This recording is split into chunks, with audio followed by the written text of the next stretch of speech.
ನೋಡಿ ಫ್ರೆಂಡ್ಸ್, ಈಗ ನಾವು ಇದರಲ್ಲಿ ಅಕ್ವಾಜೆಲ್ ಹಾಕಿದ್ದೀವಿ. ಈ ಅಕ್ವಾಜೆಲ್ ಹಾಕೋದ್ರಿಂದ ಏನಾಗುತ್ತೆ ಅಂದರೆ ನಮ್ಮ ಬೆಳೆ ಕೂಡ ಉತ್ತಮ ರೀತಿಯಲ್ಲಿ ಬೆಳೆಯುತ್ತೆ ಮತ್ತು ಇಳುವರಿ ಕೂಡ ಜಾಸ್ತಿ ಬರುತ್ತೆ.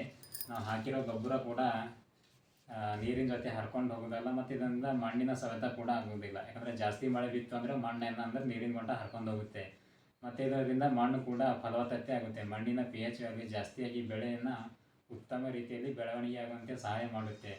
ಮತ್ತು ಇದರಿಂದ ಇದು ಪ್ರತಿ ಎಕರೆಗೆ 1 kg ಹಾಕಬೇಕು. ಯಾಕಂದರೆ 1 ಎಕರೆಗೆ 1 kg ಇದನ್ನು ಗೊಬ್ಬರದಲ್ಲಿ ಮಿಕ್ಸ್ ಮಾಡಿ ಹಾಕ್ಬೋದು, ಮಣ್ಣಿನಲ್ಲಿ ಹಾಕ್ಬೋದು.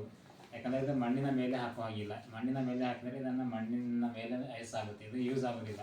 ಮಣ್ಣಿನ ಒಳಗಡೆ ನಾವು ಏನು ಹೊಲ ಹೊಡಿತೇವಲ್ಲ ಅಂಥ ಟೈಮ್ನಲ್ಲಿ ಹಾಕಬೇಕಿದು.